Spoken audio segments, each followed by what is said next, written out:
What's up mga kabonsay? Welcome po sa channel ko guys. So for today's vlog, nandito pa rin ako sa UP Diliman Bonsai Society mga kabonsay. So ayan. So nandito naman tayo sa Bonsai Garden, Isha Bonsai Garden. So ayan po, Isha Bonsai Garden. So katabi lang po ng bonsai ni Ninong Danny at Ninang Pergy yan mga kabonsay. Pagpasok niya ng UP, bandang bungad lang po yan. So pasukin natin yung loob ng garden. Tingnan natin yung mga halaman nila kung ano dito. So sila po yung may-ari sina ate. Yan, kawin mo na ate yan.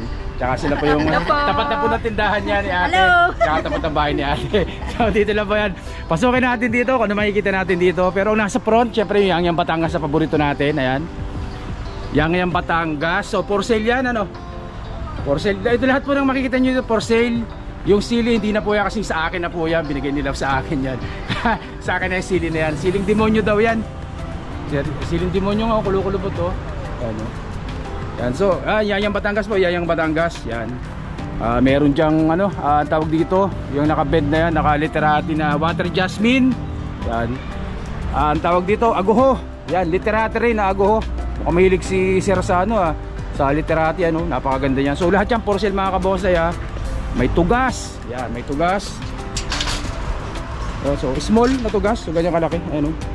Tapos meron ding tawag dito, yan, sampalok Sampalok mga kabonsay. So yan. So pasyal kayo dito. Malapit na madali nyo makita yan mga kabonsay. So ang tawag dito Tianggubat.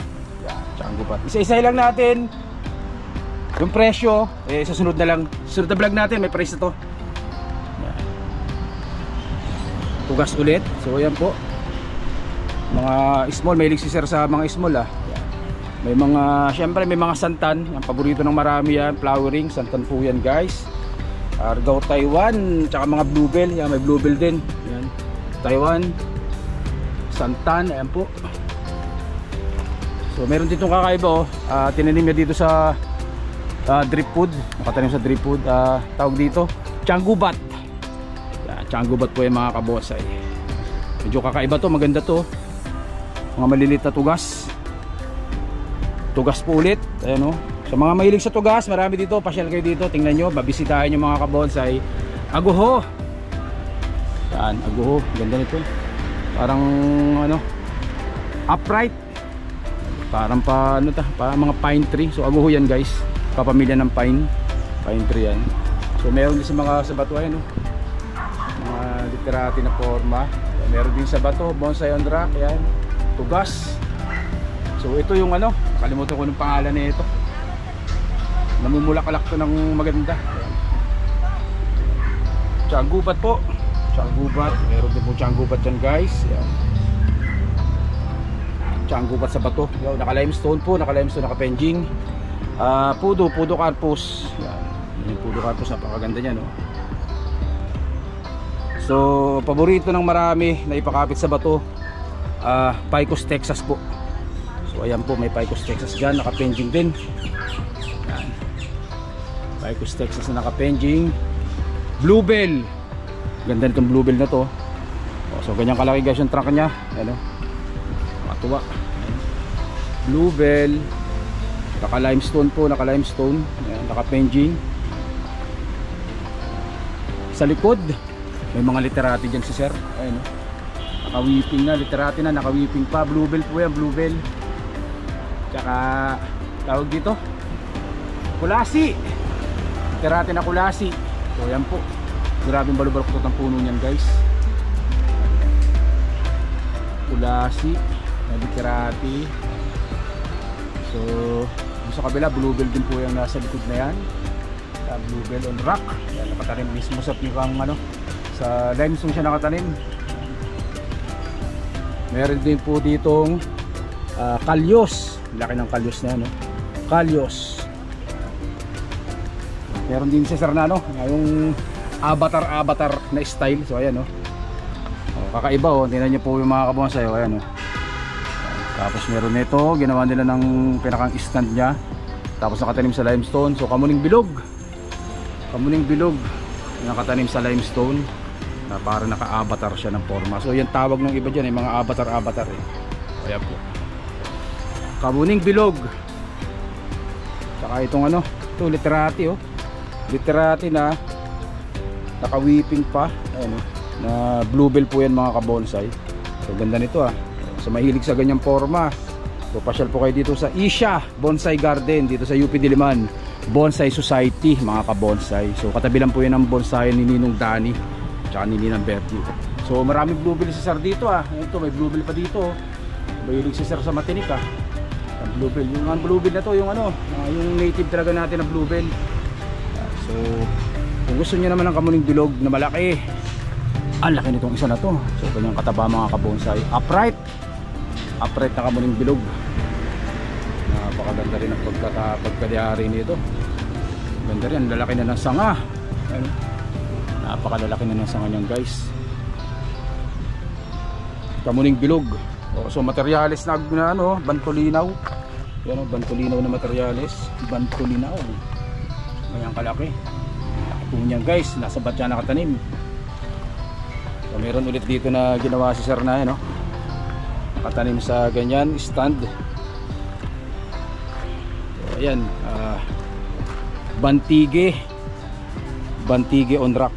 Ayan, sa limestone nakatanim mismo guys. Ganda rin ito. Bantige on rock. So may bluebell pa po dyan sa likod dahil hindi natin mapasok dun. May sunod si Kip. Ayan bluebell po yan mga kabonsai. Parang wrap na bluebell. So dito naman guys, so bantige. Ayan for sale din po yan sa naghahanap ng bantige, medyo malito. So ganyan lang kalaki. Yan, hindi masyado siyang kalaki yan, pero ang ganda ng sukat niya. Bluebell po, bluebell. Ang tawag dito? Bantige pala, bantige. Okay lang te. Kaya kinakausap ko lang yung sarili ko te. Bantige. So ito, kamuning tulis. Laki niyang kamuning tulis na to. Kamuning tulis po yan mga kabonsai, ang laki. Pasukin nga natin, kaya kong pasukin to para mahawakan natin kung gaano kataba. So ganyan po yung kataba mga kabonsai, kamuning tulis. So nagsasabi na hindi maganda ang kamuning tulis depende lang po yan sa may-ari o sa gumagawa. Napakaganda rin po niyan guys pag nabuo. Sobrang kikitab ng daon, parang plastic lang po yan guys. So meron po dito tiyang gubat on rock. Yan, naka-penging po, penging plate. So sa limestone tinanim. Napakaganda rin po. Ang laki na ng rock niya. Ganyang kataba Yun. Yan, ganyang kataba guys. Napakaganda yan guys. Tiyang gubat. So dito naman bluebell pa rin. Talagang mahilig si Sir sa bluebell. Ayan nakatanim sa bangang basag. Pero ibang isa nito, sa gilid tinanim mga kabonsai. Ayan bluebell. Grabe ang daming tinik. Tinitingnan ko pa lang, mahirap nang i-wire ang bluebell na to. So bantolinaw pa rin. So, may mga materialis dyan bantolinaw. Ayan may forest siya dyan na banto. Forest sa banto, talagang itim na itim ang balat mga kabonsai niya. Napakaganda. Ito maganda to. Tapos ito guys, maganda tong kulasi ni Sir na to. Kulasi, sorry. Aguho. Ganda So aguho. Napakaganda. Ito natin dito sa kabila.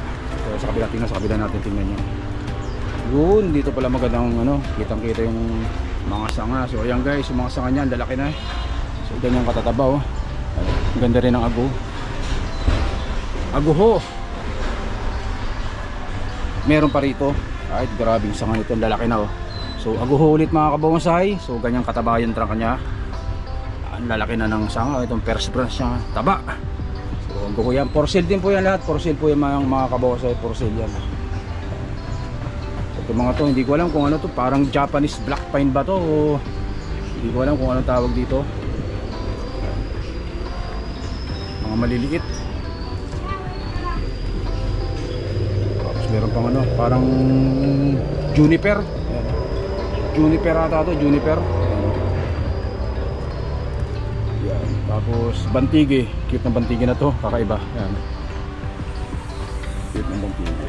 Yan. Tapos may water jasmine din si Sir pala ditong malaki, hindi ko na videohan. Kanyang kalaki na water jasmine Laki. So naghanap ng water jasmine, flowering po. Ganda po yan guys.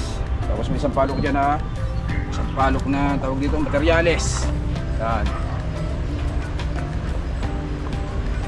So yan po, mga halaman ni Sir. Yan. So sama rin natin doon sa kabila. Sa mga kabonsai yan mga materials. Kamuning Tulis, Bantulinaw, hindi ko alam to, Yang Batang, Ayangya, ang tawag dito, Water Jasmine, Yangya ulit, Kamuning Tulis yan, may Kalyos, may Kamuning Bilog. Andun si Sir, oh. Ayun, kami ka muna kita ka sa vlog. Yan. Bili na, bili. Ito, tawag dito, mga water jasmine po yan, mga water jasmine, mga maliliit. O doon sa mga naghahanap po ng mga maliliit, marami po dito, pasyal kayo dito. Ayan po. Ayan. So maliban sa bonsai, nagtatanim din sila ng petchay. Ayan, oh. Para pag nagluluto sila ng gulay, dito na rin sila kumukuha. So ayan po, may petchay. So yun guys, hanggang dito na yung vlog natin. So muli Isha, ano, lapit natin yung camera para mas makita nyo.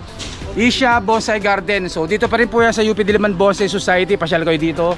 Katabi lang po ng bonsai ni Ninong Dani yan. Nasa si Ninong Dani? Nakita ko kanina dyan Ayun o. Ayun o. So katabi po ng bonsai ni Ninong Dani. Pasyal lang po kayo dito. Pag tanong kayo, pwede kayo magtanong. Pwedeng mamasyal, sumilip at manood ng mga bonsai. Napakarami po dito. So muli hanggang dito lang po muna. Stay safe. Syempre, God bless us all po mga kabonsai. Maraming salamat po. Thank you.